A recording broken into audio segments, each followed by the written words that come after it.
अच्छा, internet problem आ गया था, तो जो बात मैंने जहाँ पे ख़त्म की थी मैं उसकी कंटिन्यूएशन करूँगा उसी टॉपिक की। अब हम बात करेंगे टाइप्स ऑफ डिज़ास्टर्स। अब डिज़ास्टर्स की कितनी टाइप्स होती हैं?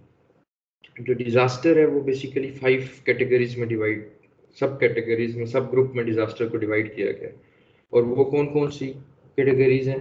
जियो फिजिकल डिज़ास्टर होता है, ठीक है, मीटियोलॉजिकल डिजास्टर होता है, इसके अलावा हाइड्रोलॉजिकल डिजास्टर होता है, क्लाइमेटोलॉजिकल डिजास्टर होता है, एंड बायोलॉजिकल डिजास्टर होता है।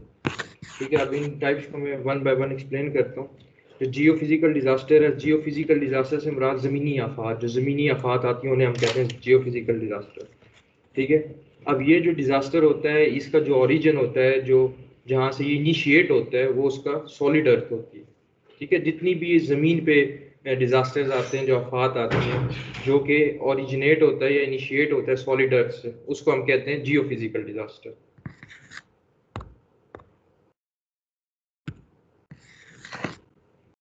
अब ये बेसिकली ये किस वजह से होता है? ये टेक्टोनिक और साइज्मिक एक्टिविटी, टेक्टोनिक प्लेट्स का मैं ऑलरेडी डिटेल में एक्सप्लेनेशन दे चुका हूँ।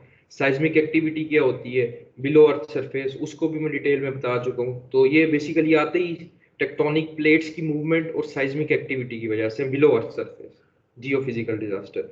अब जियोफिजिकल डिजास्टर्स कौन कौन से हैं? अब ज़मीनी आफात कौन कौन सी हो सकती हैं? अब ये जो है ना सारी डिजास्टर्स की टाइप, ये नेचुरल डिजास्टर है, ठीक है, कुदरती आफात है। ह्यूमन इंड्यूस्ड डिजास्टर नहीं है। ह्यूमन इंड्यूस्ड जो होते हैं, जो इंसान की एक्टिविटीज, इंसानों की एक्टिविटीज की वजह से डिजास्टर आते हैं, वो ये वो उनकी टाइप्स नहीं है, वो अलग है। ठीक है, ये नेचुरल डिजास्टर्स की 5 टाइप्स हैं। और जियोफिजिकल मतलब जमीनी आफात। अब कौन कौन से जियोफिजिकल डिजास्टर हो सकते हैं? अर्थक्वेक्स, इसके अलावा वॉल्केनोज हैं, मैस मूवमेंट है। मैस मूवमेंट मतलब ये जो गर्दो गुबार आता है, गर्दो गुबार का तूफान आता है, उसको हम कहते हैं ड्राई मैस मूवमेंट। ठीक है, अब इनको जियो फिजिकल जमीनी आफात इसलिए कहते हैं क्योंकि जो जियो है, जियो का मतलब होता है अर्थ, तो इसलिए इनको कहते हैं जमीनी आफात। इसके बाद मीटियोलॉजिकल डिजास्टर क्या होता है? ये बेसिकली ये होता है एक्सट्रीम वेदर की वजह से जो डिजास्टर आता है। ठीक है, तो जो मीटियोलॉजिकल डिजास्टर है, it is caused by extreme weather. For example जिस तरह रेन है, बारिश हो रही है, स्नो है, ठीक है, अगर कोई स्नो की वजह से डिजास्टर आ जाए, स्टॉर्म है, ठीक है, तो ये बेसिकली डिजास्टर जो होते हैं, ये होते हैं meteorological disaster, and they are caused by extreme weather. अब ये जो डिजास्टर है, ये बेसिकली ये डिस्ट्रक्टिव है टू द एनवायरनमेंट। आपके एनवायरनमेंट को बेसिकली ये जो है खराब करते हैं, उनके लिए नुकसानदेह। एंड इसके अलावा ये अर्थ के एटमॉस्फेयर को ये डिजास्टर इफेक्ट करते हैं। मीटरोलॉजिकल डिजास्टर्स की मैं टाइप एक्सप्लेन कर रहा हूँ। अब जो थर्ड टाइप है वो हाइड्रोलॉजिकल डिजास्टर। अब हाइड्रो मीन वाटर, ठीक है, तो जो भी वाटर रिलेटेड डिजास्टर है उनको हम कहते हैं हाइड्रोलॉजिकल डिजास्टर। अब हाइड्रोलॉजिकल डिजास्टर बेसिकली ये एकदम जो सडन और डिस्ट्रक्टिव चेंज आता है क्वालिटी ऑफ अर्थ वाटर में, ठीक है, तो और इसके अलावा जो डिस्ट्रीब्यूशन और मूवमेंट ऑफ वाटर जो लैंड पे या below the surface of earth या इन एटमॉस्फेयर में जो है, उसमें जो चेंज आता है सडन चेंज, उसको हम कहते हैं हाइड्रोलॉजिकल डिजास्टर। मतलब ये क्या, सडन और destructive change either in the quality of earth water और इन द डिस्ट्रीब्यूशन और movement of water on land below the surface और इन एटमॉस्फेयर। ठीक है, तो हाइड्रो मीन वाटर। तो लाइक अब जो वाटर अक्सर डैम्स में क्या होता है, वाटर जो स्पिल कर जाता है फ्रॉम डैम्स और स्पिलवे, जो स्पिलवे होते हैं या डैम्स होते हैं, उनमें से वाटर स्पिल कर जाता है जब ज्यादा हैवी रेनफॉल आती है, जब फ्लड आता है डैम में, जब फ्लड आता है वाटर क्या करता है, डैम की टॉप सरफेस से स्पिल कर जाता है या स्पिलवे के ऊपर से स्पिल कर जाता है, जिसकी वजह से फ्लड आता है।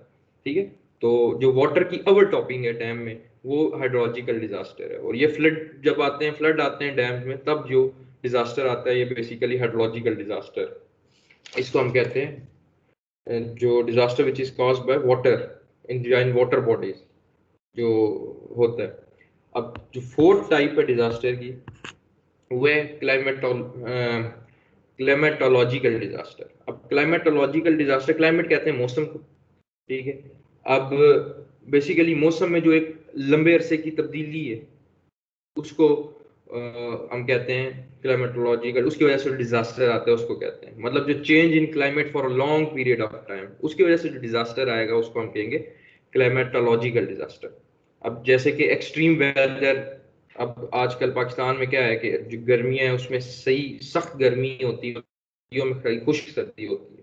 तो ये एक्सट्रीम टेम्परेचर जो है ये एक डिजास्टर ही है, ये क्लाइमेटोलॉजिकल डिजास्टर है। ड्राउट जो कैट साली आती है, खुश्क साली आती है, ठीक है, जिस तरह सिंध और बलूचिस्तान में जो है ड्राउट आया, तो जिस अभी भी है 18-19 का जो ड्राउट था, ठीक है। इसके अलावा वाइल्ड फायर बेसिकली कहते हैं कि जो फॉरेस्ट में अनकंट्रोल्ड फायर होती है, ठीक है, वो फायर काबू नहीं होती। अब जिस तरह अमेजोन फायर जो क्या नाम है, फॉरेस्ट में जो आग लगी थी, अब ये वाइल्ड फायर जो डिजास्टर है किस वजह से होता है, ये जो लाइटनिंग है ना क्लाउड्स से, ठीक है, या फिर ये ह्यूमन कॉस्ट फायर की वजह से भी होता है कि कोई सिगरेट, लेट्स सपोज उस एरिया में किसी ने पी सिगरेट फेंक दी किसी जगह पे, ठीक है, जो वहां पे वो कैच कर लेते हैं फायर फॉरेस्ट। या फिर नेचुरली ये किस वजह से हो सकता है, जैसे कि लाइटनिंग जो क्लाउड से होती है, ठीक है, लाइटनिंग फ्रॉम क्लाउड है, या ह्यूमन कॉस्ट फायर है, ये वाइल्ड फायर का रीजन है, ठीक है। तो वाइल्ड फायर क्या होती है, it is uncontrolled fire in a forest. तो ये जो इसकी वजह से डिजास्टर आता है उसे हम कहते हैं क्लाइमेटोलॉजिकल डिजास्टर। इसके बाद जो फिफ्थ टाइप का डिजास्टर थी उसको हम कहते हैं बायोलॉजिकल डिजास्टर। अब बायोलॉजिकल डिजास्टर किस वजह से होता है, किसी भी डिजीज की वजह से जो स्प्रेड हो जाए, वायरस की वजह से या एपिडेमिक की वजह से, या फिर जो लिविंग ऑर्गेनिजम्स हैं उनका एक्सपोजर हो जाए जर्म्स या फिर टॉक्सिक सब्सटेंसेस से, ठीक है। तो basically biological disaster is caused by virus, by the spread of virus, by the spread of disease या फिर epidemic, or by exposure of living organism to germs and toxic substances। अब epidemic जो तीन terms हैं इनका मतलब क्या है, एक होता है एपिडेमिक, ठीक है। अब एपिडेमिक क्या होता है, एपिडेमिक वो डिजीज अफेक्ट करे लार्ज नंबर ऑफ पीपल को लेकिन एक कम्युनिटी में, ठीक है। मतलब क्या, disease that affect large number of people with in a community, उसको हम कहते हैं एपिडेमिक। जैसे कि जब कोविड-19 जो कोरोना वायरस है वो इंड्यूस मतलब इनिशिएट हुआ चाइना वुहान, ठीक है, वुहान से जो चाइना का चाइना में है, ठीक है, वहां से वो क्या हुआ, वहां से शुरू हुआ, लेकिन स्टार्ट में वो वायरस क्या था, सिर्फ चाइना में वुहान में था। तो उसको हम कहेंगे एपिडेमिक, मतलब कि वो विद इन कम्युनिटी था, लेकिन फिर वो क्या हुआ, वो वायरस स्प्रेड हुआ, उसका जियोग्राफिकल स्प्रेड हुआ, ठीक है। जो जियोग्राफिकल स्प्रेड हो गया वायरस, डिफरेंट कॉन्टिनेंट्स में चला गया, डिफरेंट कंट्रीज में आ गया, तो वो क्या बन गया, पेंडेमिक। सो एपिडेमिक क्या है, epidemic basically disease that affect large number of people with in a community, with in a country, ठीक है। एक कम्युनिटी के अंदर जो डिजीज स्प्रेड होती है या एक कंट्री के अंदर जो डिजीज स्प्रेड होती है उसको हम कहते हैं एपिडेमिक। अब जो पेंडेमिक क्या है, यही डिजीज अगर जो पहले वुहान तक थी, लिमिटेड थी, अब ये इस पेंडेमिक क्या है, बेसिकली पेंडेमिक एक एंडेमिक होता है, ठीक है। It is an endemic, endemic क्या है ये भी बताता है, ठीक है। Pandemic is an endemic that is spread over multiple countries और कॉन्टिनेंट्स, ठीक है। वही जो वायरस कोविड-19 जब वुहान सिटी तक था तो उसको हम कहेंगे एपिडेमिक। जब वो वुहान सिटी से निकल के पूरे डिफरेंट कॉन्टिनेंट्स में फैल गया, डिफरेंट कंट्रीज में फैल गया, तो वही वायरस क्या हो गया, उसको हम अभी कहेंगे पेंडेमिक, ठीक है। This is the difference between epidemic and pandemic. Epidemic with in a community जो स्प्रेड होती है डिजीज, और पेंडेमिक जो मल्टीपल कंट्रीज में या कॉन्टिनेंट्स में उसका स्प्रेड होता है, उसको हम कहते हैं, ठीक है। कोविड-19 की एग्जांपल दी वुहान से, फिर जब वो उसका जियोग्राफिकल स्प्रेड हुआ, ठीक है, वो इसमें बदल गया, पेंडेमिक में बदल गया। अब ये एंडेमिक क्या होता है, ये जो मैंने लिखा एंडेमिक, एंडेमिक बेसिकली किसी भी डिजीज का कांस्टेंट प्रेजेंट होना, उसको हम कहते हैं किसी भी स्पेसिफिक लोकेशन में एंडेमिक। मतलब एक डिजीज है वो कांस्टेंटली उसी लोकेशन में प्रेजेंट है, उसको हम कहेंगे एंडेमिक। जैसे मलेरिया है, मलेरिया जो है अफ्रीका के कुछ पार्ट्स में कॉन्टिन्यूसली उसका कांस्टेंट प्रेजेंस है, ठीक है। मलेरिया क्या है, malaria is endemic two parts of Africa. अब एक डिजीज किसी लोकेशन में, किसी कम्युनिटी में, किसी स्पेसिफिक लोकेशन में उसका कांस्टेंट प्रेजेंस है, जब से स्टार्ट हुई अभी तक उसका प्रेजेंस है, उसको हम कहेंगे एंडेमिक, ठीक है। जैसे अंटार्कटिका जो कॉन्टिनेंट है उसमें क्या है, आइस है, और आइस क्या है, कांस्टेंट है ना, जब से चला आ रहा है ये निजाम, तो आइस वहां पे है और रहेगी, ठीक है। तो आइस क्या है, ice is endemic to Antarctica, मतलब कि किसी भी चीज का कांस्टेंट प्रेजेंट जो प्रेजेंस है किसी भी स्पेसिफिक लोकेशन में, उसको हम कहते हैं एंडेमिक। अगर मैं डिजीज की टर्म में बात करूं तो कोई भी जो डिजीज जो कांस्टेंट प्रेजेंट, उसका कांस्टेंट प्रेजेंस किसी भी स्पेसिफिक लोकेशन में, वो होगा एंडेमिक। मैं एग्जांपल दी, मलेरिया है। मलेरिया क्या है, अफ्रीका के पार्ट में अभी भी है। उसका जब से वो स्टार्ट हुआ, जब से वो बेसिकली ओरिजिनेट हुई डिजीज, ठीक है, तो उसका प्रेजेंस अभी तक कांस्टेंट प्रेजेंस, जो प्रेजेंस है उसकी पार्ट्स ऑफ अफ्रीका में वो है। तो अफ्रीका में जो मलेरिया है, मलेरिया एंडेमिक है टू पार्ट्स ऑफ अफ्रीका। तो ये फर्क था between epidemic, pandemic and endemic, ठीक है। तो इसके बाद ये एपिडेमिक जो है, ये बायोलॉजिकल डिजास्टर है। कोविड 19 जो डिजास्टर है बेसिकली, ये कौन सा डिजास्टर है? Biological disaster. इसके अलावा बायोलॉजिकल डिजास्टर्स क्या है? Insect infestation. इंसेक्ट इन्फेस्टेशन से मुराद जैसे कि लोकस्ट अटैक, टिड्डी दल आया हुआ है बलोचिस्तान, सिंध में, ठीक है। जो सिंध और सम पार्ट ऑफ बलोचिस्तान में जो टिड्डी दल है, उसको कहते हैं लोकस्ट अटैक। तो इंसेक्ट इन्फेस्टेशन भी यही है, ठीक है। जो बेसिकली जो लोकस्ट अटैक हुआ है सिंध में, वो क्या है, उसकी वजह से हुआ, जो फूड प्रोडक्टिविटी है, ठीक है, उसने उसको कम कर दिया, फार्मर्स को डैमेज किया, डिस्ट्रॉय किया, उनकी फसलें तबाह कर दी, जो भी उस पर्टिकुलर इंटायर सीजन की थी, ठीक है। तो ये भी क्या है, एक डिजास्टर है ना। लोकस्ट अटैक, टिड्डी दल भी एक डिजास्टर है, बायोलॉजिकल डिजास्टर है, ठीक है। तो इंसेक्ट इन्फेस्टेशन सिर्फ लोकस्ट अटैक नहीं है, और भी इंसेक्ट जो इन्फेस्ट करते हैं, मतलब अटैक करते हैं। तो insect infestation basically when insect invades an area, human और प्लांट, ठीक है। कोई भी जो एरिया है या कोई भी इंसान है या प्लांट्स पे जो जब इंसेक्ट अटैक करते हैं, तो वो उसकी वजह से डिजास्टर आता है, वो बायोलॉजिकल डिजास्टर है। तो जो लोकस्ट अटैक है वो बेसिकली क्रॉप्स पे अटैक है। तो ये इंसेक्ट इन्फेस्टेशन भी एक डिजास्टर है। इसके बाद एनिमल स्टैम्पीड। स्टैम्पीड कहते हैं भगदड़ मच जाना, ठीक है। तो एनिमल स्टैम्पीड क्या है? जब किसी भी चीज से डर के जब जानवर जो है, कोई भी एनिमल, वो भागता है, ठीक है, जब उसको कोई डैमेज फील हो या कोई इनसिक्योरिटी फील हो, तो उसके रास्ते में जो भी चीज आती है वो उसे डिस्ट्रॉय कर देते हैं। अब जिनके हॉर्न्स हैं जिन एनिमल्स के, तो उनके रास्ते में जो भी आएगा, तो एनिमल स्टैम्पीड की वजह से, जो जानवर जिनकी भगदड़ होती है, उनकी स्टैम्पीड की वजह से, फ्री रनिंग की वजह से जो डिजास्टर आता है, वो भी बायोलॉजिकल डिजास्टर है। तो ये तो आजकल स्पोर्ट्स भी है डिफरेंट कंट्रीज में, एनिमल स्टैम्पीड। स्पेन में क्या करते हैं, वो देखा होगा, जो बुल्स होते हैं उनको छोड़ देते हैं, बंदे आगे भाग रहे होते हैं, बुल पीछे होते हैं, ठीक है। अगर कोई आ गया रास्ते में, वो उसे उठा लेते हैं, ठीक है। तो और वैसे भी नेचुरली भी एनिमल का जब बिहेवियर चेंज हो वहां पे किसी एरिया का, या वो डेंजर फील करें, या एक जगह से मूव करना हो दूसरी जगह में डेंजर की वजह से, तो वो क्या करते हैं, वो एक भगदड़ मचती है, एनिमल भागते हैं, तो उनके रास्ते में जो भी चीज आती है वो उसे डिस्ट्रॉय कर देते हैं। तो इसको हम कहेंगे बायोलॉजिकल डिजास्टर। तो ये 5 टाइप्स से डिजास्टर्स की, और ये नेचुरल डिजास्टर्स, ठीक है, नेचुरल कुदरती आफात हैं। अब कुछ डिजास्टर्स जो हैं बेसिकली ह्यूमन इंड्यूस भी होते हैं, उन पे भी बात करेंगे। अब डिजास्टर्स जो होते हैं वो बेसिकली जो पाकिस्तान में हैजर्ड्स हैं, ठीक है। पाकिस्तान में कौन कौन से हैजर्ड्स हैं, उन पे मैं बात करता हूँ। अब दो तरह के हैजर्ड्स हैं जो पाकिस्तान में, एक नेचुरल है, एक ह्यूमन इंड्यूस्ड है। ह्यूमन इंड्यूस डिजास्टर मतलब मैन मेड डिजास्टर, ठीक है। डिजास्टर मैंने बताया था कि दो तरह के होते हैं, या तो नेचुरल होते हैं या फिर मैन मेड होते हैं, यानी ह्यूमन इंड्यूस्ड होते हैं। जो नेचुरल डिजास्टर होते हैं वो basically they are caused by nature, ठीक है। जैसे कि कोई जियो फिजिकल और क्लाइमेट स्वेयर इवेंट हुआ, ठीक है, जैसे कि मैंने पीछे टाइप्स में डिस्कस किया है, जो 5 टाइप्स डिस्कस किए हैं, तो वो नेचुरल डिजास्टर है, ठीक है। They are caused by nature, by severe geophysical और क्लाइमेटिक इवेंट्स। और जो दूसरा टाइप होता है डिजास्टर का, वो होता है अब ये नेचुरल डिजास्टर कौन कौन से नेचुरल डिजास्टर, ये ड्राउट्स, कैट साली है, अर्थक्वेक्स है, फ्लड्स है, सुनामी है, एवलांचेस है, ये सारे नेचुरल डिजास्टर। अब ह्यूमन इंड्यूस्ड डिजास्टर कौन से हैं?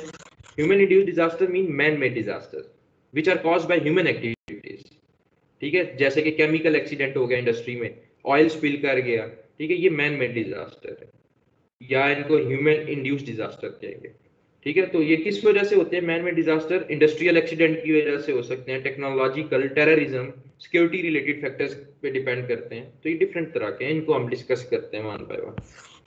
अच्छा, ये अभी मैंने बात की कि जो नेचुरल डिजास्टर है, सबसे पहले मैं बात करता हूँ ये आपके जो एवलांचेस हैं। अच्छा, ड्राउट्स ड्राउट्स अभी मैंने बताया ड्राउट्स क्या होते हैं, क्या खुश्कसाली को कहते हैं। ठीक है, जब आपकी जो क्रॉप्स हैं वो ही नहीं ग्रो करती जिस सीजन में, बिल्कुल ही कहत आ जाता है, उसको हम कहते हैं ड्राउट्स। अर्थक्वेक जो हमारा मेन इस सेमेस्टर ट्राइमेस्टर में जो फोकस है, अर्थक्वेक नेचुरल डिजास्टर है। जो फ्लड्स आते हैं हैवी रेनफॉल की वजह से, जो सुनामी आता है ये भी अर्थक्वेक की वजह से भी, सुनामी जो आता है। एवलांचेस ये क्या है जी? एवलांचेस बेसिकली जो स्नो मैस स्लाइड करता है रैपिडली डाउन एंड इनक्लाइड है। माउंटेन जो स्नोई माउंटेन है, वहां से क्या करता है, स्नो का जो मैस होता है वो स्लाइड कर जाता है एक इंक्लाइंड स्लोप में। ठीक है, तो avalanches basically they are mass of snow that slides rapidly down an inclined में। उसके बाद ये आपके स्टॉर्म्स हैं। ठीक है, साइक्लोन्स बोलते हैं उन्हें, जो स्टॉर्म्स आते हैं। इसके अलावा ग्लॉफ, ये होता है ग्लेशियर लेक आउटबर्स्ट फ्लड, इसको कहते हैं GLOF, GLO। Glacier, G for glacier, L for lake, O for outburst, F for flood, F for flood. So glacier lake outburst flood. ठीक है, बेसिकली जो ग्लेशियर लेक होती है उसका आउटबर्स्ट, बेसिकली ये आउटबर्स्ट फ्लड, जब कोई भी body of water which contain glacier वो मेल्ट करती है तो जो फ्लड आता है उसको हम कहते हैं ग्लेशियर लेक। मतलब ये कि जो जमी हुई बर्फ होती है उसके अंदर जो एक लेक बनती है वो टूट कर एक फ्लड की शक्ल इख्तियार कर लेती है। ठीक है, मतलब बॉडी ऑफ वाटर जो है कंटेन बाय ग्लेशियर, जब वो मेल्ट करती है तो ये GL ग्लोफ फिनोमेना होता है। ये डैम्स में होता है ज्यादातर, ग्लेशियर लेक आउटबर्स्ट फ्लड। ये फिनोमेना इंडस रिवर जो है उस पे होता है, क्योंकि ये ओरिजिनेट जो करता है बेसिकली तिब्बत चाइना से। इंडस रिवर जो है बेसिकली ओरिजिनेट होता है दरियाए सिंध। अबासीन, आपकी जो यूनिवर्सिटी है अबासीन को भी, अबासीन का मतलब भी है फादर ऑफ रिवर्स। यूनिवर्सिटी जो है अबासीन यूनिवर्सिटी, अबासीन का क्या मतलब है, Abaseen is father of river. दरियाए सिंध को अबासीन कहते हैं। ठीक है, यानी इंडस रिवर को। सो इंडस रिवर ओरिजिनेट होता है तिब्बत चाइना से, फिर वहां से वो इंडिया में लद्दाख में दाखिल होता होता पाकिस्तान में गिलगित के मुकाम पे आता है। ठीक है, फिर वो आगे जाके कराची में अरेबियन सी में मिल जाता है। ठीक है, तो जो इंडस रिवर है उसमें बेसिकली जो आपके तिब्बत माउंटेनियस रेंज है, तो वहां से क्या होता है, जो ग्लेशियर्स हैं वो आउटबर्स्ट करते हैं। ठीक है, मेल्ट होते हैं तो वो फ्लड आ जाता है रिवर में। तो इसी की वजह से जो डैम बने हुए हैं, आपका तरबेला डैम है, ठीक है, इसमें अक्सर खतरा रहता है। आपका दासू डैम बन रहा है, आपका जो है दयामीर बादशाह डैम बन रहा है अभी, इनमें भी ये एक फिनोमेना हो सकता है, ग्लॉफ फिनोमेना। मतलब कि जो लेवल है सी का वो आउटबर्स्ट फ्लड की वजह से बढ़ सकता है। ठीक है, जो डैम की कैपेसिटी है वो रिड्यूस हो सकती है उस फ्लड को कंटेन करने की। सो जो ग्लेशियर लेक आउटबर्स्ट फ्लड है, ठीक है, ये बेसिकली इंडस रिवर का एक फिनोमेना है, इंडस रिवर में यकर हो सकता है। ठीक है, तो वही मैंने बात बताई कि जो ग्लेशियर है वो मेल्ट कर गया, उसकी वजह से क्या हुआ, वाटर लेवल राइज कर गया। वाटर लेवल राइज किया तो जो डैम की कैपेबिलिटी है उसको बेसिकली बेर करने की, और एक डैम एक हाइट तक वाटर को स्टोर कर सकता है, उसके बाद वाटर ओवरटॉप करता है उसके ऊपर से। ठीक है, तो ग्लॉफ फिनोमेना क्या है, बेसिकली वही मैंने बात कही, जब जमी हुई बर्फ के अंदर जो एक लेक बनती है वो टूट कर, जब बेसिकली जो टूटती है, जब वो बेसिकली पिघलती है तो एक फ्लड आता है, उसको हम कहते हैं GLOF, glacier lake outburst flood. इसके बाद रिवर इरोड करता है, उसके बैंक इरोजन होती है। इसके अलावा पेस्ट अटैक है। पेस्ट अटैक अभी मैंने बताया, जैसे इंसेक्ट इन्फेस्टेशन भी से कहते हैं, अभी पीछे बात की थी, मतलब कि जो अटैक करती हैं आप पे, इंसेक्ट जो इन्वेड करते हैं किसी भी एरिया को, ह्यूमन को या प्लांट्स को, उनको हम कहते हैं पेस्ट अटैक। इसके बाद लोकस अटैक इसकी एग्जांपल है। एपिडेमिक है, अभी एपिडेमिक को मैंने एक्सप्लेन किया, जैसे कोविड-19। ठीक है, कोविड-19 जब वुहान सिटी तक था तो वो एक एपिडेमिक था, और जो ही वो डिफरेंट कंट्रीज में स्प्रेड हुआ तो वो पेंडेमिक बन गया। ठीक है, तो जो भी कंटेजियस डिजीज जो छूने से फैलती है, जो टच करने से फैलती है, वो एपिडेमिक है। ठीक है, और वो किसी एक कम्युनिटी के अंदर महदूद रहती है, लिमिटेड रहती है। कोविड-19 है, तो ये सारे नेचुरल डिजास्टर। इसके बाद हम बात करते हैं ह्यूमन इंड्यूस्ड डिजास्टर की। ह्यूमन इंड्यूस्ड डिजास्टर बेसिकली जैसे ट्रांसपोर्ट एक्सीडेंट हो गया, कोई एयरप्लेन, जैसे अभी पीछे कराची में हुआ, ठीक है, क्रैश हुआ, तो वो transport accident human induced disaster, ठीक है। इसके अलावा ऑयल स्पिल, ठीक है, जो ऑयल स्पिल करता है, जब लीक करता है किसी जगह से, स्पिल करता है, तो ऑयल क्या करता है बेसिकली, इट कैचेस फायर, तो आग लग जाती है। अगर किसी फैक्ट्री में स्पिल किया, फैक्ट्री में आग लग गई, ठीक है। रोड वगैरह में अक्सर टैंकर्स एक्सीडेंट होता है तो वहां पे आग लग जाती है। बिटुमिनस रोड होती हैं देख बेसिकली, वो भी फायर कैच करती हैं। इसके बाद urban fire, urban fire basically ये सिटीज और टाउन में जो फायर होती है, ये डिस्ट्रॉय कर देती है, हाउसेस को डिस्ट्रॉय करती है, स्कूल्स, हॉस्पिटल्स, जो भी जिस जगह भी फायर मतलब आग लग जाए, ठीक है। इसके अलावा civil conflicts human induced disaster है। सिविल कॉन्फ्लिक्ट्स बेसिकली जैसे सिविल वॉर, सिविल कॉन्फ्लिक्ट को सिविल वॉर भी बोलते हैं, ठीक है। जैसे अफगान सिविल वॉर, ठीक है, वॉर हुई। इसके अलावा जब आप ईस्ट पाकिस्तान और वेस्ट पाकिस्तान अलग हुए, उस वक्त जो वॉर हुई, सिविल वॉर थी ना, जिसकी वजह से वो अलग हुए, खाना जंगी जिसे कहते हैं, ठीक है। कॉन्फ्लिक्ट जो खाना जंगी होती है, सिविल वॉर, उसके सिविल कॉन्फ्लिक्ट कहते हैं। इसकी एग्जांपल मैंने दी, अफगान सिविल वॉर थी। इसके अलावा जो आपकी वॉर हुई जिसने पाकिस्तान, ईस्ट पाकिस्तान को वेस्ट पाकिस्तान से सेपरेट किया। इसके बाद है इंटरनल डिस्प्लेसमेंट। इंटरनल डिस्प्लेसमेंट मतलब कि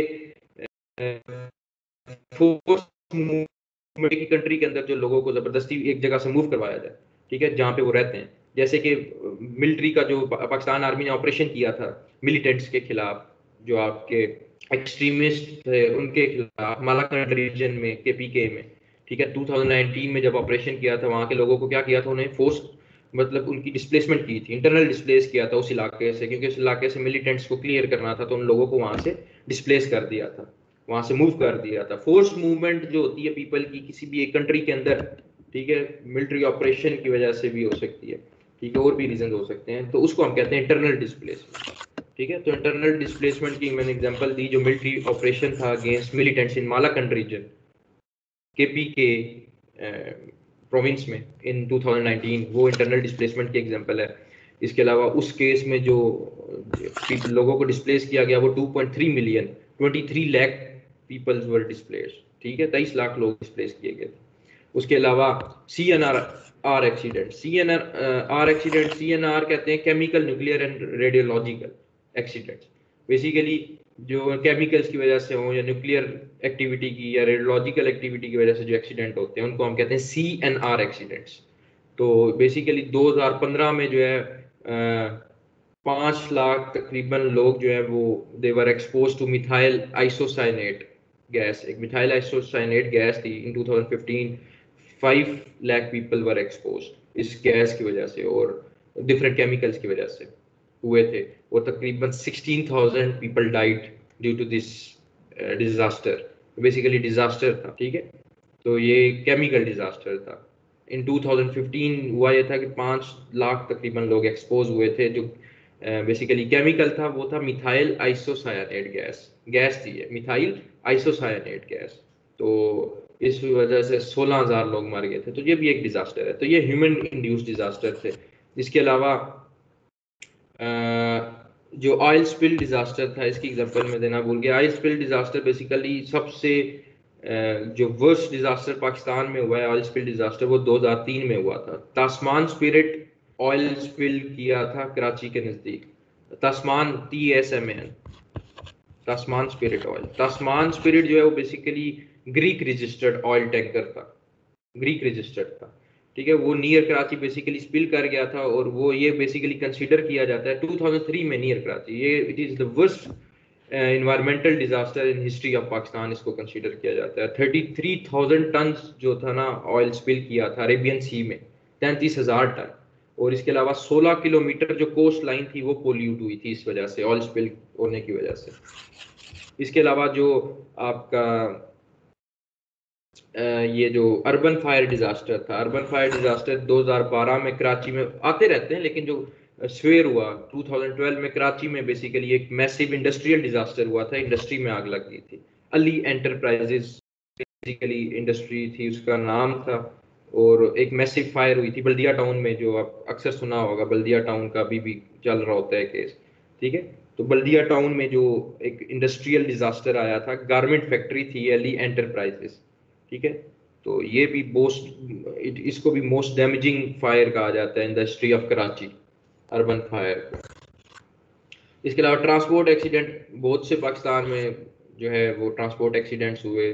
आपकी रोड ट्रांसपोर्ट के एक्सीडेंट डेली होते रहते हैं, लेकिन डिजास्टर हम उसको नहीं कहेंगे। एक गाड़ी अगर लग जाती है, डिजास्टर कहेंगे अगर मैसिव लेवल पे कोई एक्सीडेंट होता है, जैसे कि अभी ये पीछे जो है क्या कहते हैं प्लेन क्रैश हुआ था नियर कराची एयरपोर्ट, ठीक है, जिसमें 97 पीपल ऑन बोर्ड थे। वो जो है वो बेसिकली जाम बक हुए थे और ओनली 2 पैसेंजर्स बेसिकली जो है ना सरवाइव किया था उन्होंने, वो भी लकीली, ठीक है। मई में हुआ था ये भी कराची नियर कराची एयरपोर्ट जो एक्सीडेंट हुआ था, ये ट्रांसपोर्ट एक्सीडेंट हो गया, ठीक है। ये सारे क्या है ह्यूमन इंड्यूस्ड डिजास्टर्स हैं जो कि पाकिस्तान में है, ठीक है। ये डिजास्टर है, वर्ल्ड में भी ऑलमोस्ट सारी टाइप्स ही होती हैं। इसके अलावा ड्राउट की एग्जांपल देता हूँ। ड्राउट जो बेसिकली सिंध और बलूचिस्तान में 2018-19 का ड्राउट था, जो खुश्क साली थी 2018-19 में सिंध और बलूचिस्तान में, वो वर्स्ट डिजास्टर था, नेचुरल डिजास्टर था पाकिस्तान का, ठीक है। इसके अलावा floods, earthquake already explained in detail what are the earthquakes, ये डिटेल में मैं एक्सप्लेन कर चुका हूँ। फ्लड्स बेसिकली 2010 में जो फ्लड्स थे केपीके में, सिंध पंजाब में, केपीके सिंध और पंजाब के जो फ्लड्स थे 2009-10 के, वो वर्स्ट फ्लड्स कंसीडर किए जाते हैं पाकिस्तान के। इस केस में बेसिकली हैवी मूनसून रेंज की वजह से फ्लड्स आए थे, और इस फ्लड के केस में अबाउट 2000 पीपल वर डाइड। तो ये भी एक वर्स्ट नेचुरल डिजास्टर था पाकिस्तान की हिस्ट्री में। इसके अलावा सोनामी पाकिस्तान में एक ही दफा आया था, वो भी बिफोर पार्टीशन 1947 से पहले 1945 में सोनामी आया था कराची में। इसकी वजह से 4000 पीपल दे वर डाइड। तो सुनामी बेसिकली है क्या? It is the wave of water body which is caused bye displacement of large volume of water. ठीक है, जब large volume of water displace होता है उसकी वजह से जो वाटर बॉडी में एक वेव क्रिएट होती है उसे हम कहते हैं सुनामी। एवलांचेस बेसिकली नीलम वैली में, एवलांचेस में एक्सप्लेन कर चुका हूँ पहले। नीलम वैली में जो एवलांच आया था बेसिकली इसने 77 अभी रिसेंटली जनवरी 2020 में 77 people were died due to this natural disaster. उसके अलावा जनवरी 2010 में हुंजा वैली में जो है लैंडस्लाइड की बात बता रहा हूँ। हुंजा वैली में 2010 में basically Hunza valley northern Pakistan में एक मैसिव लैंडस्लाइड हुई थी, जिसकी वजह से अताबाद विलेज बेसिकली पूरा उसके नीचे लैंडस्लाइड में इट बरीड और it destroyed 26 houses and basically 20 people were killed due to this landslide. ये भी मैसिव लैंडस्लाइड थी, ठीक है। उस वक्त क्योंकि वहाँ पे पॉपुलेशन डेंसिटी कम थी, एसेट्स कम थे, तो 26 houses were destroyed and it killed 20 people in January 2010 in Hunza valley, ठीक है। अताबाद विलेज पूरा जो है ना इस मैसिव लैंडस्लाइड में जो है वो दब गया था। उसके अलावा साइक्लोन जो स्टॉर्म है, साइक्लोन बेसिकली कहते हैं एक system of winds which rotate clockwise, ठीक है। विंड जो रोटेट करती हैं clockwise sorry anti clockwise direction में। क्लॉकवाइज डायरेक्शन क्या है? जिस डायरेक्शन में घड़ी घूम रही है। एंटी क्लॉकवाइज डायरेक्शन क्या है? उसकी अपोजिट डायरेक्शन, इस तरफ मूव करती हैं, यूं करते हैं, ठीक है। सो जो system of winds which rotate anti clockwise उसको हम कहते हैं साइक्लोन। तो सेवरल साइक्लोन आ चुके हैं पाकिस्तान में, लेकिन जो केपीके में 2015 में आया था इसने बहुत से केपीके के सिटीज को डैमेज किया था। पेशावर डैमेज हुआ, नौशहरा, चारसदा। डेथ्स कैजुअलिटीज इतनी नहीं हुई थी, 45 पीपल वर किल्ड और 100 जो है वो बेसिकली दे वर वुंडेड, जख्मी हुए थे।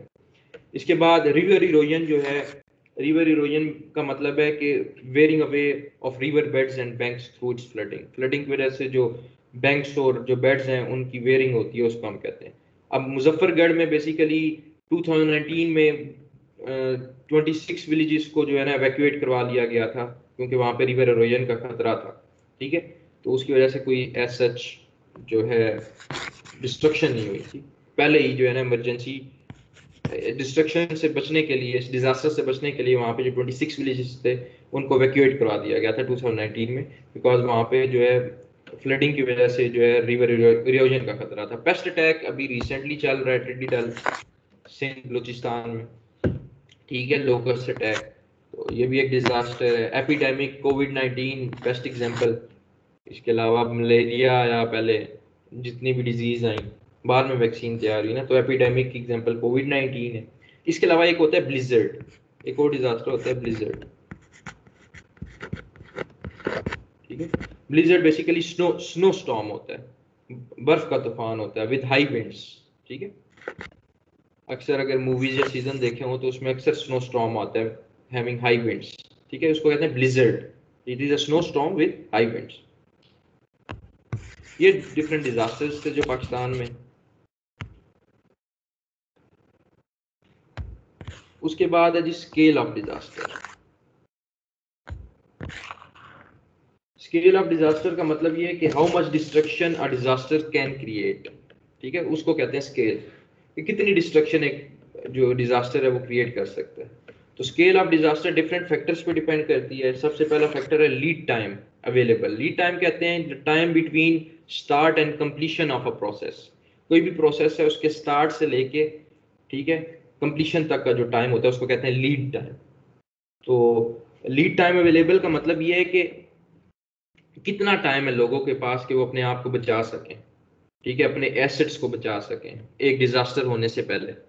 ठीक है, तो स्केल ऑफ डिजास्टर डिपेंड करता है। अगर लोग पहले ही इकदाम कर लेंगे, पहले ही प्रिवेंटिव मेजर्स ले लेंगे, तो जो स्केल होगा, जो डिस्ट्रक्शन होगी वो कम होगी।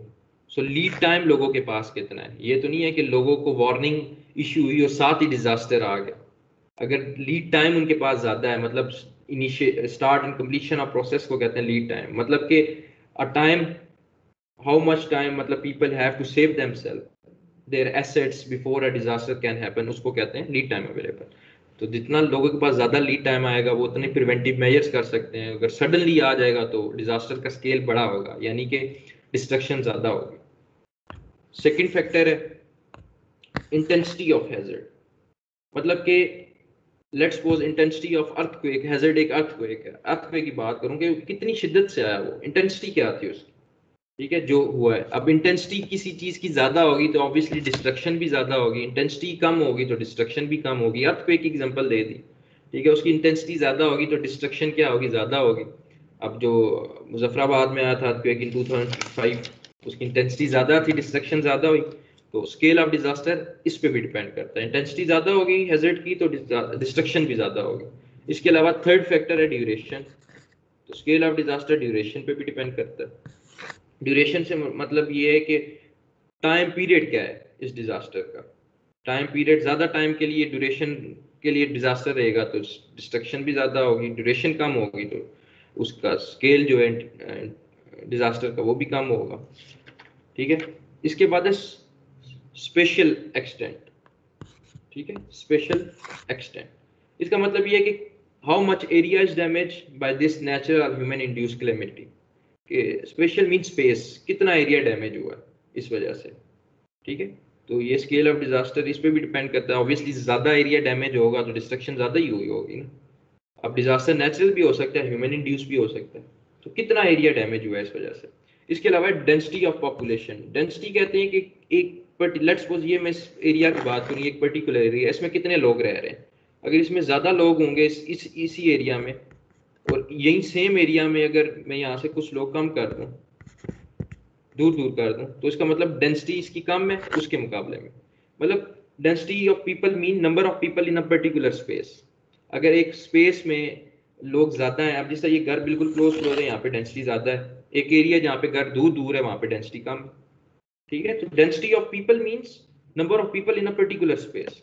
सो जो डेंसिटी ऑफ पॉपुलेशन है, if the density of people and assets are more in a particular space, इस स्पेस में अगर डेंसिटी ज्यादा है तो स्केल ऑफ डिजास्टर भी ज्यादा होगा। अगर एक पर्टिकुलर स्पेस में लोगों की डेंसिटी कम है तो डिजास्टर कम होगा, लोग कम डैमेज होंगे, लोग कम जो है उनके एसेट डैमेज होंगे, लोग कम जो है basically they died, they will die. तो डेंसिटी ऑफ पॉपुलेशन पे भी डिपेंड करता है। अगर एक पर्टिकुलर एरिया में लेट्स सपोज मैं बात करूं कि आप इस्लामाबाद में, इस्लामाबाद में जो भी एक घरों की एक जो घर हैं उनको रखो, और दो दो घर निकालते जाओ, मतलब समझो एज्यूम करो दो दो घर, हर घर के आगे जो दो घर हैं वो है ही नहीं, तो ऑब्वियसली अभी वाली जो सिचुएशन है उस केस में डिजास्टर ज्यादा होगा, क्यों? डेंसिटी ज्यादा है ना, ठीक है। Number of people in a particular space ज्यादा होगी, उनके एसेट भी ज्यादा होंगे, मतलब एसेट्स मीन घर। अगर एक पर्टिकुलर एरिया में घर ज्यादा है तो डिस्ट्रक्शन भी ज्यादा होगी, कम है तो कम होगी।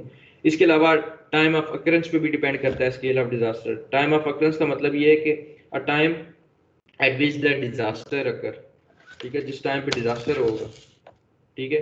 अब लेट्स सपोज के फ्लड की बात करूं, फ्लड उस वक्त आया जब क्रॉप्स जो फसलों की कटाई हो रही थी, तो उस वक्त डैमेज ज्यादा होगा उसके मुकाबले में जब फसलों की कटाई नहीं हो रही थी उस वक्त फ्लड आए, ठीक है।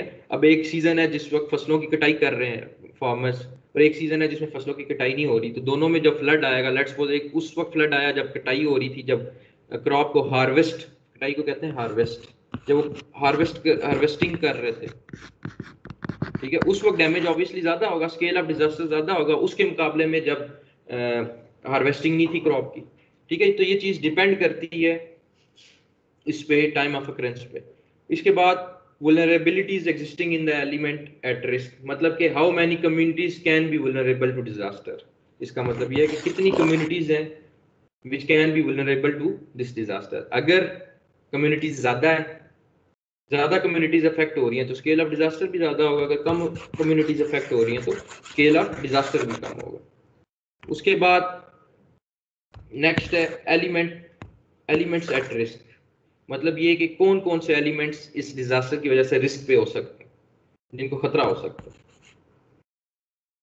अब जो एलिमेंट रिस्क पे होते हैं इस नेचुरल डिजास्टर की वजह से या ह्यूमन इंड्यूस्ड डिजास्टर की वजह से, पीपल ऑब्वियसली इंसान, ठीक है।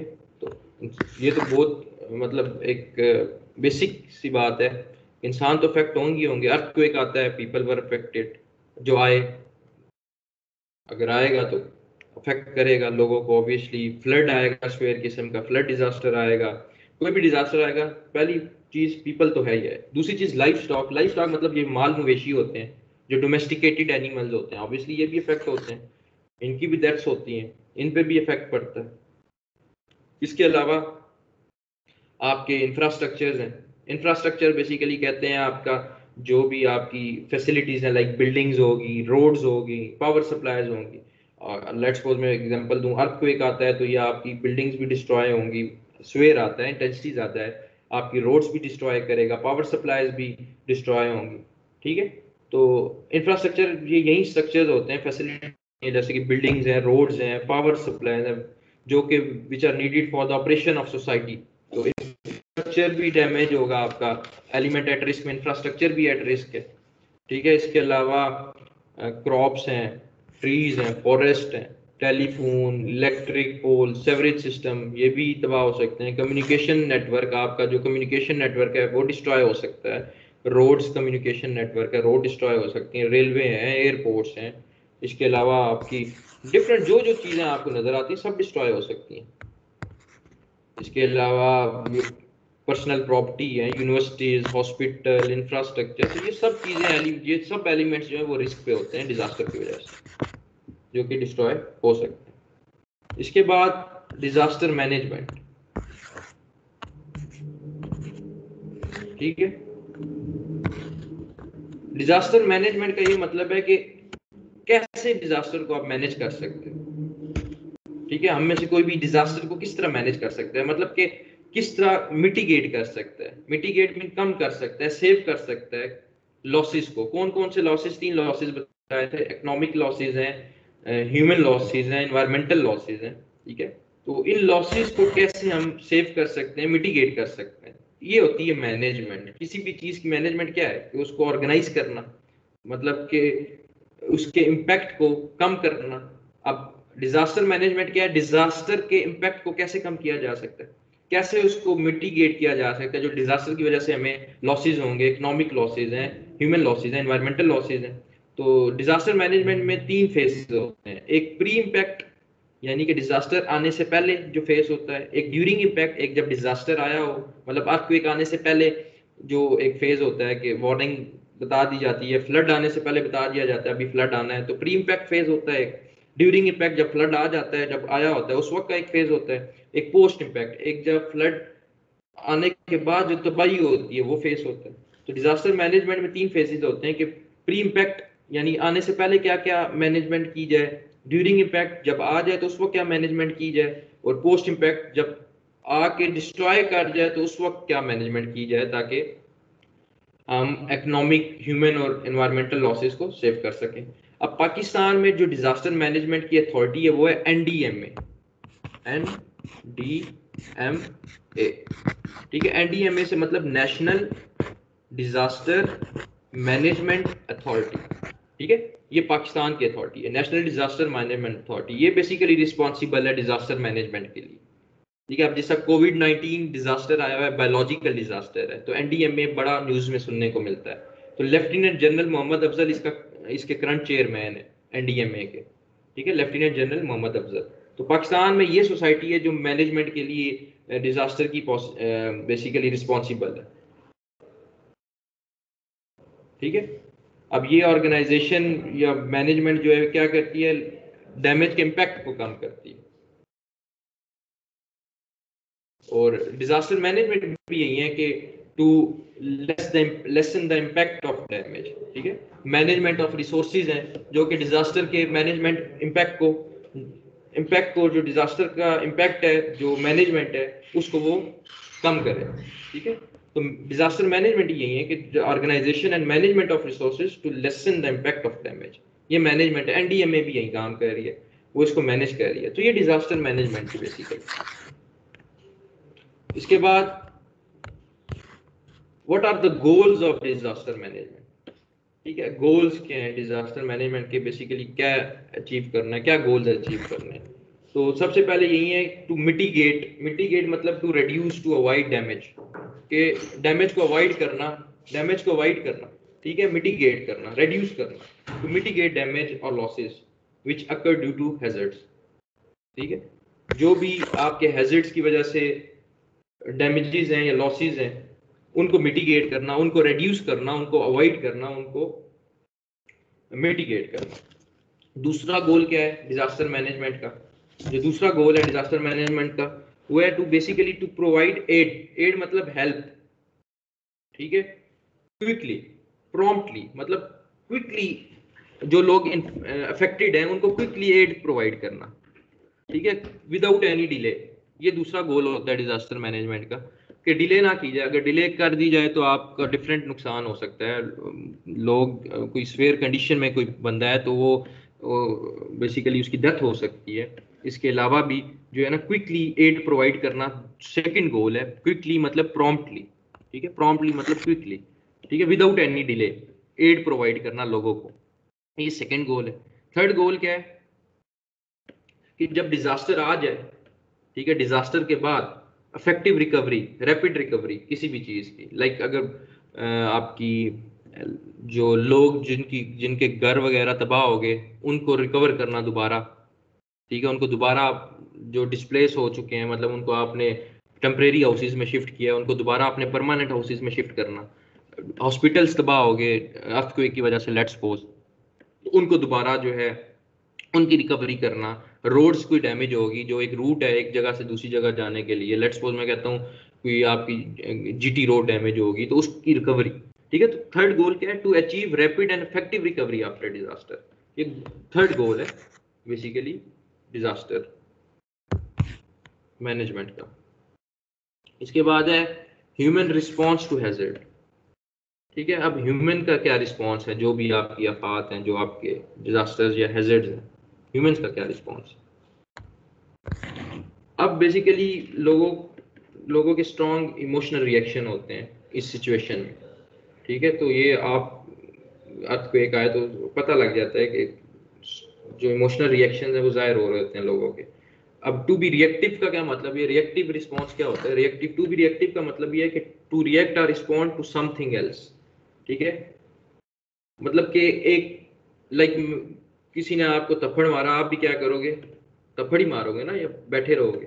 तो ये रिएक्टिव जो है ना, person who is reactive does thing in response to other. जब कोई छेड़छाड़ करेगा आपके साथ, आप भी उसके साथ करोगे, अदरवाइज आप तो नहीं उसके साथ कोई मतलब उसको रिस्पॉन्ड करोगे।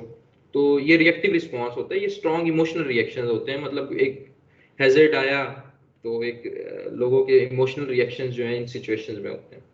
तो जो रिएक्टिव रिस्पॉन्स है उसमें दो स्टेजेस हैं, उसमें दो बेसिकली चीज़ें आती हैं, एक आता है इम्पैक्ट, एक आता है स्टेज, और थर्ड है रैपिड रिस्टोरेशन। ठीक है, इम्पैक्ट, अब इम्पैक्ट और स्टेजेस में इम्पैक्ट दो तरह के होते हैं, एक डायरेक्ट इम्पैक्ट होते हैं और एक इनडायरेक्ट इम्पैक्ट होते हैं। डायरेक्ट इम्पैक्ट मतलब जो डायरेक्टली जो आपके नंबर ऑफ पीपल, जो कि डायरेक्ट इम्पैक्ट मतलब डायरेक्ट क्या इसकी वजह से इम्पैक्ट आया डिजास्टर की वजह से, जो प्रॉपर्टी डैमेज हुई, ये डायरेक्ट इम्पैक्ट है, लोगों पे डायरेक्टली जो है ना इसका इम्पैक्ट होगा। पीपल किल्ड, ठीक है, कोई फोत हो गया जानने वाला या अपना कोई फोत हो गया, ठीक है, तो ये डायरेक्ट इम्पैक्ट है। ठीक है, ये डायरेक्ट इम्पैक्ट इंडिविजुअल्स को अफेक्ट करते हैं, स्मॉल ग्रुप्स को अफेक्ट करते हैं, क्योंकि ओवरऑल तो नहीं ना इतनी ज्यादा रेट में डेथ्स होती। तो ये बेसिकली जो डायरेक्ट इम्पैक्ट है, पीपल किल्ड या प्रॉपर्टी डैमेज, ये कुछ इंडिविजुअल्स को अफेक्ट करते हैं या फिर एक स्मॉल ग्रुप को अफेक्ट करते हैं। उसके बाद इनडायरेक्ट जो इफेक्ट्स हैं वो ओवरऑल पॉपुलेशन को अफेक्ट कर सकते हैं। इनडायरेक्ट मतलब एक खौफ और हरास फैल जाता है। ठीक है, मेंटल सिचुएशन जो पीपल की है वो डिजास्टर की वजह से, इसको हम कहते हैं इनडायरेक्ट इफेक्ट। मेंटल ट्रॉमा हो सकता है, ठीक है, ज़ाहिर मरा नहीं, कोई प्रॉपर्टी डैमेज नहीं, लेकिन मेंटल ट्रॉमा हो सकता है इस स्वेयर का, वो इतनी सिवेरिटी का वो डिजास्टर का, तो ये पूरी पॉपुलेशन को अफेक्ट करेगा।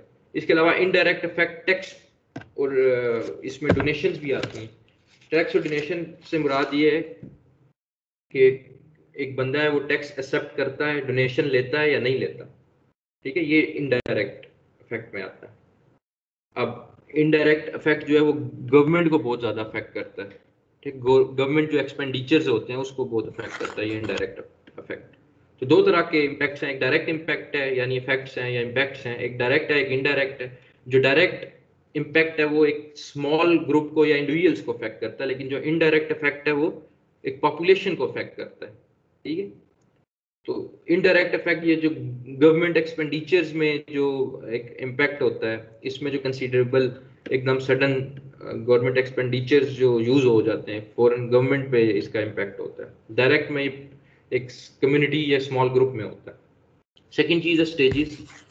अब जो स्टेजेस हैं, स्टेजेस में डिफरेंट है। सबसे पहले जो है वो है रेस्क्यू एंड सर्च ऑपरेशन। ठीक है, रेस्क्यू और सर्च ऑपरेशन जो है बेसिकली मतलब पहली जो स्टेजेस में, बेसिकली स्टेजेस का मतलब है to respond natural disaster, what to do. ठीक है, मतलब व्हाट टू डू, अगर कोई नेचुरल डिजास्टर आ जाता है तो क्या करना चाहिए, ये स्टेजेस हैं। अब इमरजेंसी, सबसे पहले इमरजेंसी में बेसिकली रेस्क्यू और सर्च ऑपरेशन किए जाते हैं। ठीक है, आपकी इमरजेंसी सिचुएशन है तो क्या होगा, अर्थक्वेक आ गया तो सर्च ऑपरेशन शुरू हो जाते हैं फौरन, बिल्डिंग मलबे के नीचे लोग दबे होते हैं, रेस्क्यू ऑपरेशन होते हैं। इसके अलावा इस फेज में बेसिकली इमरजेंसी फेज में लोगों को शेल्टर्स प्रोवाइड किए जाते हैं। इन इमरजेंसी जो लोग जिनके घर तबाह हो चुके होते हैं उन्हें शेल्टर्स में, उन्हें शेल्टर कुछ रहने के लिए, कि ज़ाहिर उन्होंने सोना भी तो है ना, अब कहाँ पे जाएंगे जब तक ये उनके परमानेंट उनकी प्रॉपर्टी का कुछ नहीं होता, तो शेल्टर्स प्रोवाइड किए जाते हैं। उसके अलावा रोड्स को ओपन किया जाता है जो भी डैमेज होती हैं डिजास्टर की वजह से। तो ये इमरजेंसी में बेसिकली, इमरजेंसी सिचुएशन में ये किया जाता है, क्योंकि रोड्स ट्रांसपोर्ट तो बहुत जरूरी है, एक फ्लो एक जगह से दूसरी जगह। इसके बाद रिस्टोरेशन है। रिस्टोरेशन मतलब टू रीस्टोर अगेन, किसी चीज को रिस्टोर करना, मतलब जो भी चीजें डिस्ट्रॉय होती हैं डिजास्टर की वजह से उन्हें रिहेबिलिटेट करना, ये होता है रिस्टोरेशन। मतलब कि वाटर और पावर, आपकी बिजली अगर खत्म होगी है उसको वापस लेके आना जरूरत है। अगर ब्लैकआउट हो गया ओवरऑल एरिया तो कैसे आगे गुजारा होगा, वाटर वाटर सप्लाई डैमेज हो गया तो उसको जल्दी जल्दी रिहेबिलिटेट करना, ये रिस्टोरेशन में आता है। अब रिस्टोरेशन में डिस्प्लेस पर्सन जितने भी हैं उनको अपने होम्स में वापस भेजना। ठीक है, to return displace person to their permanent homes, water and power. इसके अलावा क्लीनिंग ऑफ रबल आता है इसमें। क्लीनिंग ऑफ रबल, रबल कहते हैं मलबे को, यानी जो मलबा है इसकी वजह से अर्थक्वेक आया, लेट्स सपोज फ्लड आया, जो डिस्ट्रॉय हुई प्रॉपर्टी, उस मलबे को क्लीन करना, ये आता है रिस्टोरेशन। थर्ड जो स्टेज है वो है बेसिकली, वो है रिकंस्ट्रक्शन। मतलब कि जो चीजें डिस्ट्रॉय हुई उनको रिकंस्ट्रक्ट करना जैसे वो पहले थी उस तरह। ठीक है, उस या फिर उनको इम्प्रूव करना, मतलब एक बिल्डिंग, एक हॉस्पिटल जो डिस्ट्रॉय हो गया उसको रिकंस्ट्रक्ट करना। ठीक है, लाइक देवर बिफोर, जैसे वो पहले था।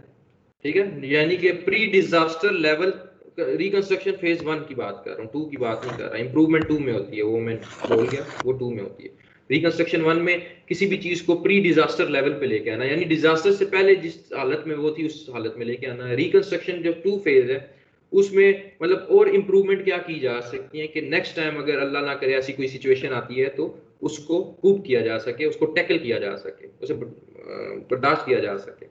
ठीक है, तो रिकंस्ट्रक्शन फेज 2 मतलब ये कि जो चीज आप रिकंस्ट्रक्ट कर रहे हो उसमें इंप्रूवमेंट करना। मतलब एक बिल्डिंग डिस्ट्रॉय हुई तो दोबारा जब ऑब्वियसली पूरी डिस्ट्रॉय होगी, दोबारा जब आप उसको कंस्ट्रक्ट करोगे तो आप अर्थक्वेक रेजिस्टेंट बिल्डिंग, नई इनोवेटिव टेक्नोलॉजी यूज करके बनाओगे। ठीक है, उस तरह दोबारा नहीं बनाओगे क्योंकि ऑब्वियसली दोबारा वही चीज आएगी तो वो तो दोबारा डिस्ट्रॉय हो जाएगी। तो उसमें जो इंप्रूवमेंट्स करोगे वो रिकंस्ट्रक्शन फेज 2 है।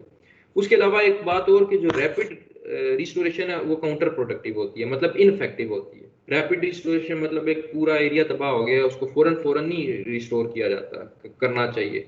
तो क्योंकि अब एक पूरा लेट्स सपोज कोयटा तबाह हो गया था 1935 में, ठीक है, 1935 में पूरा कोयटा तबाह हो गया था। अब कोयटा जब बना था, पूरी प्लानिंग होती है ना, एक प्लानिंग के तहत पूरा सिटी बनता है। ये तो नहीं ना कि दोबारा जो आप रिस्टोर कर दो बगैर तेजी तेजी में, रैपिडली प्लानिंग किए बगैर, क्योंकि अब आपने इंप्रूवमेंट्स भी करनी है उस चीजों में। ये नहीं कि तेजी तेजी में विद इन 1 ईयर आप वो दोबारा सिटी पूरा बना दो।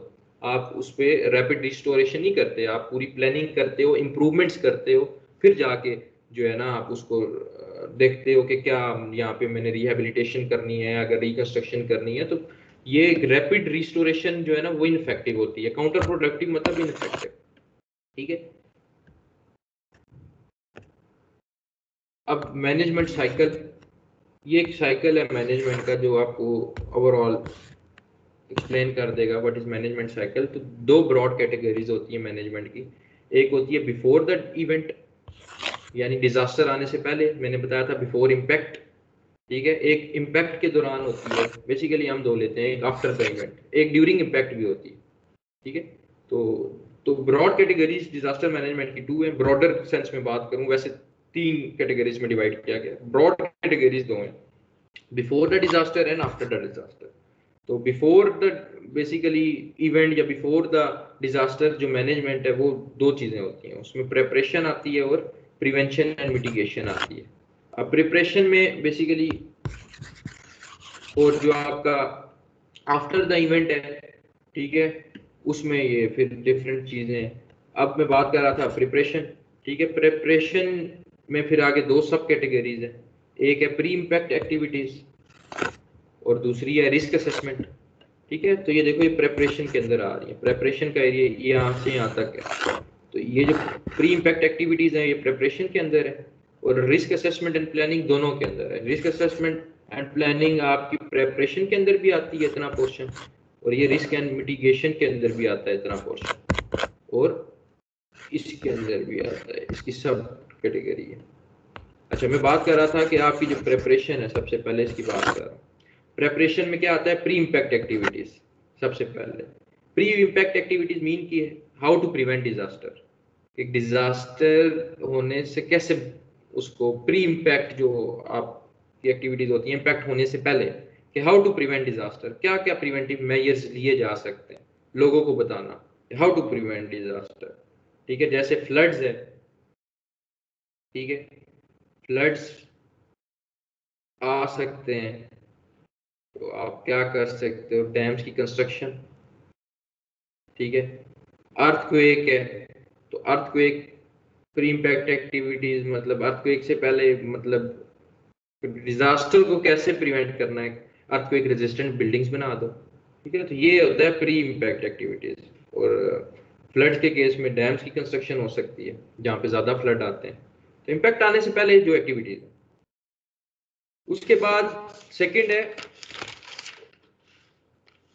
और इसके अलावा प्री इम्पैक्ट एक्टिविटीज में आप लोगों को इन्फॉर्म कर सकते हो यूजिंग टीवी रेडियो। ठीक है, अगर प्री इम्पैक्ट एक्टिविटीज में आप यूजिंग टीवी रेडियो लोगों को इन्फॉर्म कर सकते हो, जी फलां जो है ना अर्थक्वेक आने वाला है, अपनी प्रिवेंटिव मेजर्स कर लो। इसके बाद सेकंड चीज थी, प्रेपरेशन के अंदर भी आता है ये, इसके अंदर भी आता है, क्योंकि देखो इसका एरिया इतना प्रेपरेशन के अंदर आ रहा है। तो सेकंड चीज होती है risk assessment and planning. Risk assessment and planning मतलब प्लानिंग बिफोर डिजास्टर, उसको कहते हैं रिस्क असेसमेंट एंड प्लानिंग। इसके बाद रिकंस्ट्रक्शन जो है वो आता है प्रिवेंशन एंड मिटिगेशन में भी और रिकवरी में, ठीक है। तो प्रिवेंशन रिकंस्ट्रक्शन बेसिकली क्या है, रिकंस्ट्रक्शन मतलब ये दोनों कैटेगरीज में आता है, before the event and after the event, चीज को रिकंस्ट्रक्ट करना। इसके बाद सेकंड चीज थी आफ्टर द इवेंट, ठीक है। आफ्टर द इवेंट में जो प्लानिंग होती है, जो मैनेजमेंट होती है, वो डिजास्टर के बाद जो की जाती है।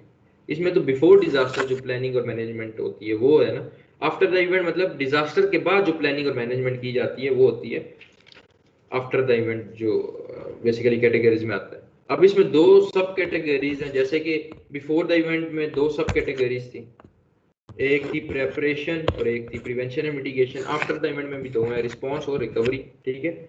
तो दो सब कैटेगरीज है, रिस्पांस मतलब रद्द-ए-अमल, रिकवरी मतलब बहाली, ठीक है। रिस्पांस में क्या आता है, इमरजेंसी मैनेजमेंट एंड ऑपरेशंस आ जाती हैं, ठीक है। How to respond in emergency situation, ठीक है। तो ये रिस्पॉन्ड में आता है कि how to respond in emergency situation, ठीक है। Emergency management and operations.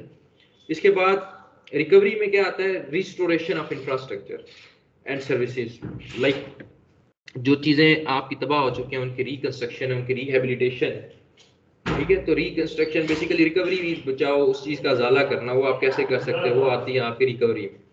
तो ये बेसिकली एक साइकिल है डिजास्टर मैनेजमेंट का। तो बिफोर द इवेंट इसकी दो सब कैटेगरीज हैं, आफ्टर द इवेंट इसकी दो सब कैटेगरीज। इसके बाद इन्हीं को मैं डिटेल में दोबारा बताता हूँ। अब मिटिगेशन क्या है, to reduce to less the impact. अब डिजास्टर मैनेजमेंट का ये पहला पार्ट है मिटिगेशन।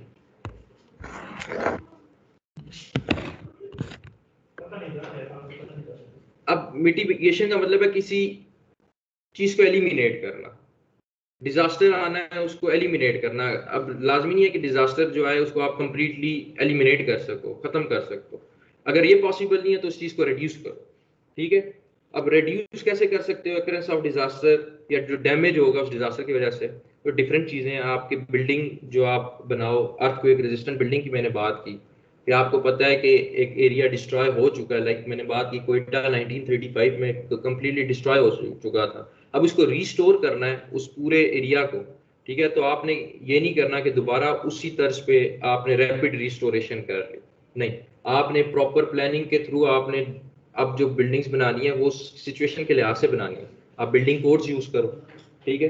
तो बिल्डिंग कोड्स यूज करके आप बिल्डिंग को कंस्ट्रक्ट करो। तो मिटिगेट कैसे करना है डिजास्टर को, आप सेफ्टी कोड्स यूज करो, ठीक है। इसके अलावा आपको वल्नरेबिलिटी का पहले से जो है ना, ज़रफ़ज़ीरी का बेसिकली पहले से जायजा होना चाहिए। जोनिंग कर दो एरिया की, लाइक अब अर्थक्वेक की जोनिंग हुई हुई है, अर्थक्वेक को 5 जोन में डिवाइड किया गया, ठीक है। जोन 1 जो है वो जोन है जहाँ पे अर्थक्वेक की मैग्नीट्यूड सबसे कम है, बहावलपुर जोन 1 में आता है।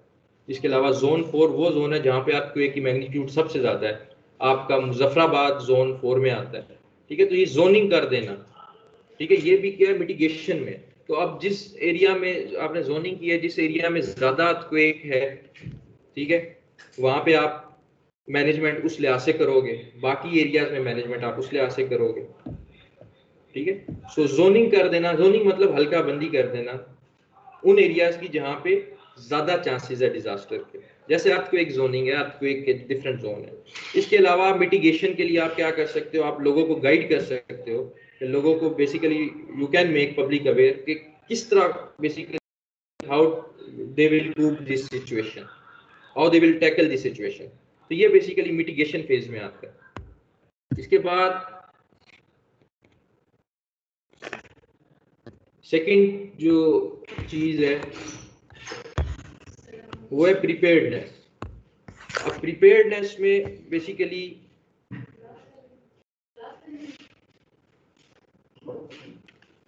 प्रिपेयर्डनेस क्या है, प्रिपेयर्डनेस में उस चीज की तैयारी, मतलब to prepare, how to prepare before disaster, ठीक है। प्रिपेयर्डनेस में मतलब how you will prepare before disaster. अब एक चीज तो मिटिगेट थी, अब सेकंड है प्रिपेयर्डनेस, उसकी तैयारी क्या है। अब गवर्नमेंट ऑर्गेनाइजेशंस हैं, मैंने बात की पाकिस्तान की जो ऑर्गेनाइजेशन है NDMA, national disaster management authority है, गवर्नमेंट है, डिफरेंट ऑर्गेनाइजेशन है एंड इवन इंडिविजुअल्स, ठीक है, वो क्या करते हैं इस फेज में प्लान डिफरेंट बनाते हैं ताकि लोगों की जानों को बचाया जा सके, ठीक है, डिजास्टर के डैमेज को कम किया जा सके। अब जो प्रिपेयर्डनेस फेज है उसमें इमरजेंसी एक्सरसाइजेज हो सकती हैं, जैसे डिफरेंट यूनिवर्सिटीज में, आपकी यूनिवर्सिटी में भी अर्थक्वेक की एक इमरजेंसी एक्सरसाइज करवाई गई थी, ठीक है, कि किस तरह बिल्डिंग को इवैक्यूएट करना है। अर्थक्वेक के केस में प्रॉपर एक ड्रिल कराई जाती है, मॉक ड्रिल होती है, तो ये लोगों को बेसिकली सिर्फ अर्थक्वेक नहीं, डिफरेंट डिजास्टर है उस लिहाज से इमरजेंसी एक्सरसाइजेस करवानी चाहिए, ट्रेनिंग करवानी चाहिए कि किस तरह कूप करना है, किस तरह उसको टैकल करना है सिचुएशन को, वार्निंग सिस्टम होने चाहिए, ठीक है, लाइक आपके ओवरऑल तो नहीं बात करता, लेकिन एजुकेशनल इंस्टीट्यूट्स में वार्निंग सिस्टम होते हैं, कोई भी इस तरह का डिजास्टर होने से पहले वार्न कर दिया जाता है लोगों को, ठीक है। इसके अलावा रेडियो के थ्रू वार्न कर दिया है, अब तो खैर रेडियो का दौर नहीं है, टेलीविजन के थ्रू वार्न कर दिया जाता है। इसके अलावा इमरजेंसी कम्युनिकेशन सिस्टम जो है, मतलब किसको कॉल करनी है इमरजेंसी के केस में, ठीक है, तो इमरजेंसी जो कम्युनिकेशन सिस्टम है वो यूज होते हैं इस प्रिपेयर्डनेस में, कि इमरजेंसी के केस में किसको इन्फॉर्म करना है, ठीक है। आपके इवन यूनिवर्सिटीज में भी जो है वो डिफरेंट नोटिस बोर्ड पे लगा दिया जाता है, ये फलां नंबर है, फलां केस में टेररिस्ट एक्टिविटी है, इस केस में यहाँ पे कॉल करें, इन केस ऑफ इमरजेंसी फलां जगह कॉल करें, फायर के केस में फलां जगह कॉल करें। तो ये जो है इमरजेंसी कम्युनिकेशन सिस्टम इसमें आते हैं। इवैक्यूएशन प्लान मतलब कि अगर मैं बिल्डिंग की बात करूं कि बिल्डिंग को इवैक्यूएट कैसे करना, तो नॉर्मल रास्ता होता है, क्योंकि जब इस तरह की सिचुएशन होगी तो देयर विल बी स्टैम्पीड, भगदड़ मच, तो उस केस में बिल्डिंग को के डिफरेंट रूट्स होते हैं कि उस बिल्डिंग को इवैक्यूएट किस तरीके से करना है, तो ये इसकी प्रिपरेशन है। कॉन्टैक्ट लिस्ट बेसिकली इसमें होती है, कॉन्टैक्ट लिस्ट से मतलब कि वही बात कि किसको कॉन्टैक्ट करना है, वो लिस्ट डिस्प्ले होती है डिफरेंट प्लेसेस पे, इमरजेंसी की सिचुएशन में, क्योंकि पता चल सके कि whom to contact। इसके अलावा एजुकेशनल जो है वो इंफॉर्मेशन लोगों को देनी चाहिए, उन लोगों को एजुकेट करना चाहिए, तो प्रिपेयर्डनेस में बेसिकली लोगों को एजुकेट किया जाता है, ये प्रिपेयर्डनेस है। म्यूचुअल एड एग्रीमेंट्स भी किए जाते हैं, मतलब जो लोग अफेक्ट होंगे उनके लिए, ठीक है। ये अब जैसा एक फिगर है, इसमें क्या है, ये इमरजेंसी ट्रेनिंग 3 डेज की वॉलंटरीली करवाई हुई है किसी डिपार्टमेंट। इसके बाद रिस्पॉन्स मतलब जो रद्द अमल के इंतजाम है उसको हम कहते हैं रिस्पॉन्स, मतलब आफ्टर डिजास्टर फेज आता है, डिजास्टर के बाद रिस्पॉन्ड आप आफ्टर डिजास्टर ही कर सकते हो ना, पहले तो आप मिटिगेट कर सकते हो और प्रिपेयर हो सकते हो, तो प्रिपेयर्डनेस एंड मिटिगेशन जो है ना बिफोर डिजास्टर के इवेंट है, और जो रिस्पॉन्स है वो बेसिकली आफ्टर डिजास्टर इवेंट है, जैसे कि सर्च एंड रेस्क्यू ऑपरेशन, कि कैसे लोगों को रेस्क्यू करना है, सर्च करना है, कैसे लोगों की जानें बचानी है, ठीक है। इसके अलावा असेसमेंट ऑफ सिचुएशन आती है इसमें, ठीक है, असेसमेंट ऑफ सिचुएशन जायजा लेना हालात का, इमरजेंसी रिलीफ प्रोवाइड करना जो भी लोग अफेक्ट हुए हैं उन लोगों को, ठीक है। लॉजिस्टिक, बेसिक लॉजिस्टिक मतलब टू ट्रांसपोर्ट गुड्स, लोगों को खाना पहुंचाना, to basically logistics and supply में क्या है, खाना पहुंचाना, जो विक्टिम है उनको, और डिफरेंट जो भी जरूरत की चीजें हैं वो पहुंचाना। इसके अलावा इफेक्टिव कम्युनिकेशन जो है और मैनेजमेंट जो है, it reduces the risk of disaster. इसमें बेसिकली डॉक्यूमेंट्स और गाइडलाइंस होती हैं जो कि basically about communicating risk management by government and emergency जो भी मैनेजमेंट ऑर्गेनाइजेशन है, जैसे World Health Organisation different guidelines जारी कर देता है, जैसे कोविड-19 आया तो वर्ल्ड हेल्थ ऑर्गेनाइजेशन ने डिफरेंट गाइडलाइन दे दी कि हाउ टू प्रिवेंट, ठीक है, how to save your self from कोविड-19, मास्क पहनना, डिफरेंट गाइडलाइंस है, ठीक है, जो कि जर्नलिस्ट शेयर कर देते हैं, आपके टेलीविजन पे शेयर हो जाती हैं, इंटरनेट पे शेयर हो जाती हैं, ठीक है। इसके अलावा सिक्योरिटी सिचुएशन को एड्रेस करना भी इसमें आता है रिस्पांस में। रिहेबिलिटेशन और रिकंस्ट्रक्शन भी जो है ना इस फेस में की जाती है, जो लोग डिस्प्लेस हुए हैं उन्हें शेल्टर प्रोवाइड करना, उन्हें टेम्परेरी होम्स प्रोवाइड करना, ठीक है, उनकी रिकंस्ट्रक्शन जो उनके तबाह हो गए घर, उनकी रिकंस्ट्रक्शन भी रिस्पॉन्स में आती है। यूनिवर्सिटीज जितनी डिस्ट्रॉय होगी, रोड्स डिस्ट्रॉय हो गए, हॉस्पिटल डिस्ट्रॉय होगी, तो इनको बेसिकली रिहेबिलिटेट करना, लास्ट जो इसका फेज है आफ्टर द इवेंट, जो सेकंड फेज है, ये चार जो मैंने बातें बताई, मिटिगेशन, प्रिपेयर्डनेस, ये था बिफोर द इवेंट, और बाकी जो रिस्पॉन्स और रिकवरी है ये आफ्टर द इवेंट। अब रिकवरी क्या है, आप बहाली किसी चीज की, रिहेबिलिटेशन, तो ये आफ्टर द इवेंट ही हो सकती है, बिफोर द इवेंट तो नहीं आप कर सकते। सो रिकवरी में बेसिकली उस वक्त तक रिकवरी कंटिन्यू होती है जब तक सारा सिस्टम एक नॉर्मल रूटीन में ना आ जाए। अब रिकवरी में बेसिकली मतलब जो चीज़ डिस्ट्रॉय हुई है, अब ऑब्वियसली रोड डिस्ट्रॉय हुई तो आप उसको यूज़ तो नहीं कर सकते, यूनिवर्सिटी डिस्ट्रॉय होगी आप यूनिवर्सिटी जा नहीं सकते, आपका घर डिस्ट्रॉय हो गया आप ऑब्वियसली शेल्टर में रहोगे। तो जब ओवरऑल चीज़ रूटीन में आ जाए तो तब उसको हम कहेंगे रिकवरी। ठीक है, रिकवरी में टेम्परेरी हाउसेज की कंस्ट्रक्शन है। ठीक है, जब मतलब जब तक लोगों का परमानेंट जो घर है वो दोबारा रिहेबिलिटेट नहीं कर दिया जाता या रिकंस्ट्रक्ट नहीं किया जाता, तो जो टेम्परेरी हाउसेज है, हाउसेज में उनकी उनकी कंस्ट्रक्शन, शेल्टर्स प्रोवाइड किए जाते हैं। इसके अलावा रिकंस्ट्रक्शन एक्टिविटीज रिकवरी में आती हैं।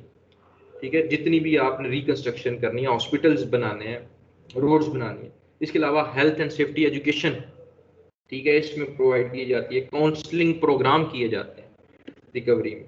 ठीक है, डिफरेंट इकोनॉमिक इम्पैक्ट स्टडीज भी की जाती है। ठीक है, अब चैलेंजेस जो हैं वो कौन कौन से हैं हमें,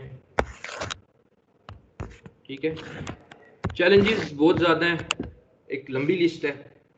तो पाकिस्तान के लिहाज से बात करूं तो एक तो पॉलिटिकल विल नहीं है।